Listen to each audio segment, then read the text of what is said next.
The Force is with you, young Skywalker.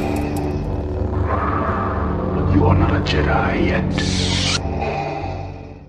Hey, what is up, YouTube fam? It's Dupree, aka Darth Hater here with my review of the Zack Snyder Justice League cut. Now, I was one of the select few who I actually did petition for this way back when. I really believed in Zack Snyder's vision for this DC universe. I was a little bummed that when this movie first came out, that it was like such a letdown because, you know, for the most part, DC has been playing catch up to Marvel since like almost day one. It's like Marvel laid the groundwork with all these characters, all these stories way before they got to Infinity War or Endgame or even the Avengers movies, you know. So it was like a build up, so it was like almost earned. This it was like what, like 2-3 movies. You had Man of Steel, Batman versus Superman, and Wonder Woman, and then Justice League, or Justice League and then Wonder Woman. It's like, you know, you're already trying to, like, you know, play catch up. I can't really fault them for that because I actually did like Man of Steel. Batman versus Superman, I liked parts of it.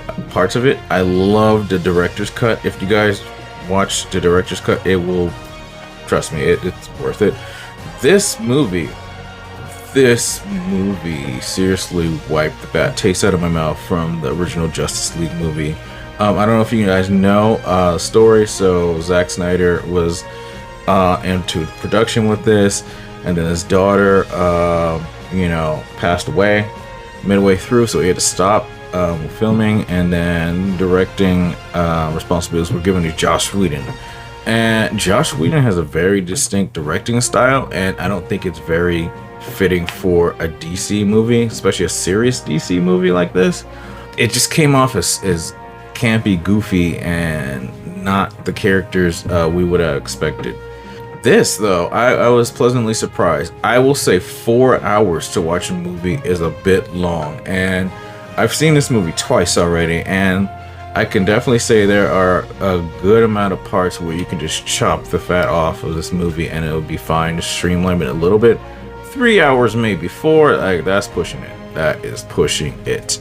So for the beginning, they changed the whole intro scene with, instead of Superman like video with like the terrible CGI on his face, it's Superman at the end of Batman vs Superman as he's getting killed, and then his scream echoes through the planet and wakes up the mother boxes. And I thought that was like a nice, a different and more interesting take on how and where these mother boxes come from. I will say, watching the rest of the movie, watching this movie, it's like you can definitely tell it's a Zack Snyder movie because his tone and everything in these movies is way more muted compared to, say, Joss Whedon. Like, Josh's movie was very bright and vibrant. This is like dark and dingy and just almost noir kind of feeling, which honestly I thought fit better, especially with DC comic books. Marvel's a lot brighter. DC needs to be dark. I was really surprised at where they took this movie. This was like basically rated R. Like, there was so much blood. There was a lot of there was a lot of places I didn't think they were gonna go with this movie. There were like some good minor changes I really liked that fit with the other DC movies. Like instead of Mira meeting Aquaman when he goes to do his you know, swim around thing, it's Willem Dafoe's character, and it makes way more sense considering that you know, he barely knows her at the beginning of Aquaman, and in this movie, in the original Justice League, it didn't make sense. Like, he already knew her and everything. It's like, all right, like, are you gonna flesh out that backstory and everything? And it's alluded to that he's flying on the radar of his you know, half brother. So there's a lot of cool, interesting stuff there with Aquaman. As far as the Flash, they completely changed his character. I mean, he's still, like, you know, personally, he's still that same character, but he's vastly different. His intro is different, where he saves this girl who's in a mid-car crash. And my first thing looking at that, I'm like, was this chick like just not wearing a seatbelt? Because I feel like even if you crash really hard like she did, there is no way you're gonna fly straight out of the car unless you're not wearing your seatbelt. was a little cheesy. I'll be honest, it was a little cheesy, but I really did like it. Wonder Woman, all her scenes were really cool. For the most part, they didn't really change too much aside from her intro. They did a lot more slow motion. When she finally takes out the guy with the hat at the end, like you clearly see that, like, no, he is dead. When she does like the thing with the gauntlets, with her bracelets, like he is gone. So they went there with this. It's like, oh, so you're gonna kill some kids? Oh, you're gone. You're toast. So as far as Cyborg goes, Cyborg's story, they gave so much more depth that he greatly deserved. They showed, his backstory, because then again, like I said, with these movies, they have not done like, side stories to tell where they came from. You see, he's a football player. He's in an accident. His mother dies. He blames his father for not showing up and everything at this football game and stuff. And then it shows as how his father used the mother box to basically create him as the cyborg. Like, you actually see that full process, which was cool. And his dad, I don't remember what the dude's name is. I'm just gonna straight up call him Miles Dyson. That dude is forever Miles Dyson in any and every movie. He always plays the scientist who gets killed. It's just like Michael Biehn. Like, every time you see that dude in the movie, it's like, yeah, he's dead. He's dead. He's gone. Batman, for the most part, I'm like conflicted, because I like Ben Affleck as Batman, like, his brutality and everything, which is cool, which is like this older grizzled Batman. But his Bruce Wayne was severely lacking. Bruce Wayne is like a cold, hard like person. And I'm just mostly I feel like I'm going by like the Bruce Wayne from the animated series and stuff, and his Batman too. And he's always like 2-3 steps ahead of everybody. I didn't really feel like that with this. Honestly, I'm still team Christian Bale as Batman. I don't feel like they should have changed it, but it is what it is.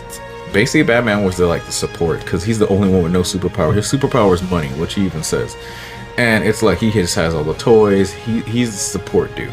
Superman in this, I was really happy with. They changed his rebirth scene a lot. I mean, it's still for the most part the same, aside it's like that terrible CG they had on his face is gone. They finally fixed that. His character's fleshed out a little bit more with Martha, his mom, and Lois Lane.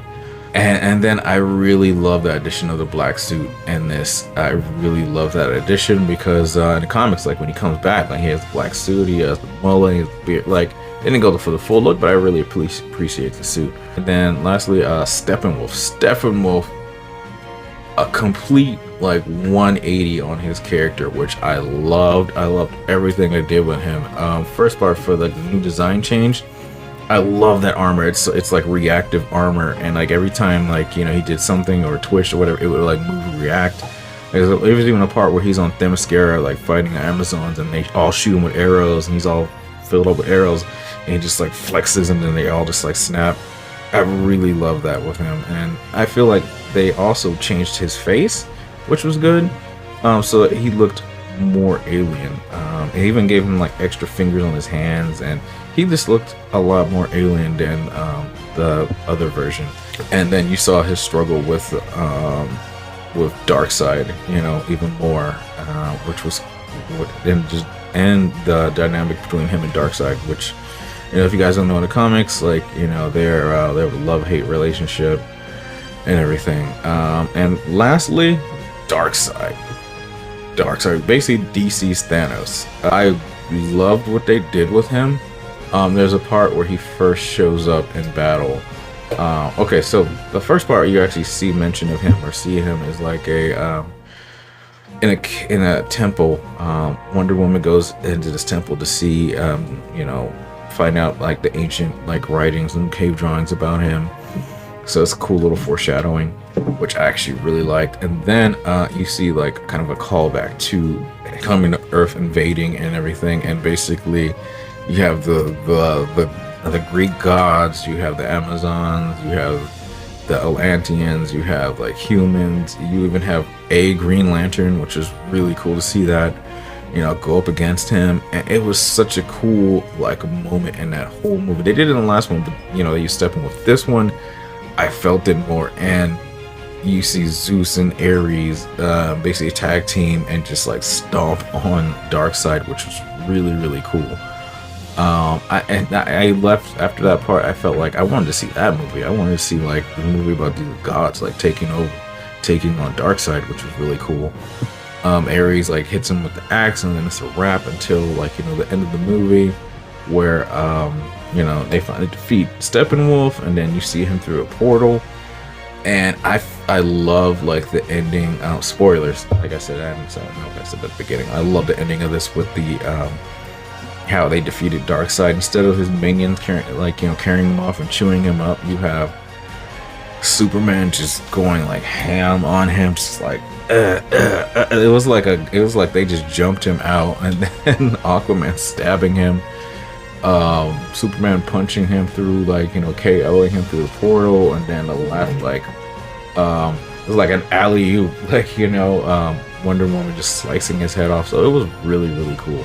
Of course I have to talk about the new dream sequence with the Joker and, you know, everybody, which is really interesting, really interesting. So that teases things to come, but from what I'm hearing, Warner Bros. Is planning on doing the rest of the Snyderverse, which is a bummer.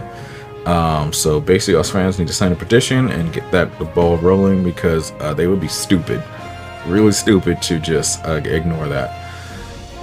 But yeah, I really liked this movie. And it was long. It was really long, and I don't really say that about really long movies. I would give this movie like a 7.5, like a decent 7.5. It was really good, but it was just too long.